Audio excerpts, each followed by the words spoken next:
आज अचानक से मौसम बड़ा प्यारा हो गया था तो बच्चों ने फरमाइश कर दी कि आज कुछ नया और मज़ेदार खाना बनाएं। बस फिर क्या था, किचन में जाकर मैंने ये मज़ेदार कीमा ब्रेड रोल्स बना दिए। अच्छा, कीमा ब्रेड रोल्स बनाने के लिए हम 2 कप मैदा के अंदर 2 चम्मच चीनी, आधा चम्मच नमक, 2 चम्मच खमीर और 2 चम्मच ऑयल के इनको मिक्स करके 1 कप या फिर हस्ब ज़रूरत नीम गर्म दूध के साथ हल्के हाथों से गूंद लेंगे। और आटा गूंदने के बाद हम इसको 1 घंटा के लिए रेस्ट पर छोड़ देंगे।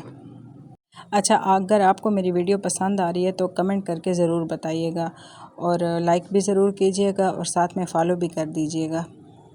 अब दूसरी तरफ स्टफिंग रेडी कर लेंगे। पैन के अंदर 2 चम्मच के करीब ऑयल लेंगे। एक मीडियम साइज़ की प्याज बारीक कटी हुई शामिल कर लेंगे। प्याज को हम हल्का सा गोल्डन कर लेंगे और फिर इसके अंदर अदरक लहसुन का पेस्ट शामिल कर लेंगे। हल्का सा गोल्डन कलर आने के बाद हम इसके अंदर कीमा शामिल कर लेंगे। अच्छा, मैंने यहाँ पे बीफ का कीमा यूज़ किया है, आप चिकन का भी कर सकते हैं। साथ ही 1 चम्मच सुरख मिर्च, आधा चम्मच हल्दी, हस्बे ज़ायका नमक और 1 चम्मच पिसा हुआ धनिया शामिल करने के बाद हल्की सी भुनाई कर लेंगे और फिर एक मीडियम साइज़ का टमाटर बारीक कटा हुआ शामिल कर लेंगे। अब यहाँ पे हमने अच्छे तरीके से भुनाई कर लेनी है ताकि कोई भी स्मेल बाकी ना रहे।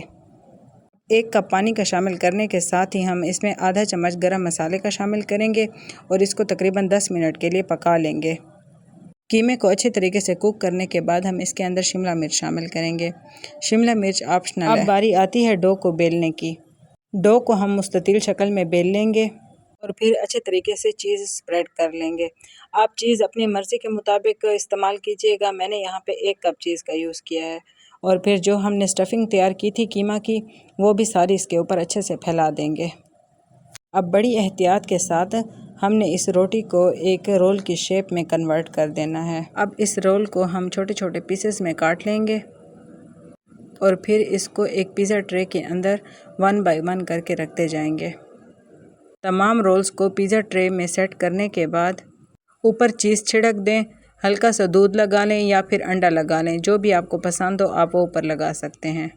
मैंने इनके ऊपर हल्की सी चीज़ स्प्रेड कर ली थी और फिर 30 से 35 मिनट के लिए मैंने इसको ओवन के अंदर 170 डिग्री पर बेक कर लिया था। अगर आप पतीला में बेक करना चाहें तो आप इसको तकरीबन 40 मिनट के लिए बेक कीजिएगा। चलें जी, मेरे कीमा ब्रेड रोल्स तो बिल्कुल रेडी हो चुके हैं और यकीन जाने के ये बनाने के बाद आपने पिज़्ज़ा तो बिल्कुल ही भूल जाना है। बस अब केचप और मायोनीज़ के साथ या फिर जो भी आपको सॉस पसंद हो उसके साथ सर्व कर लें।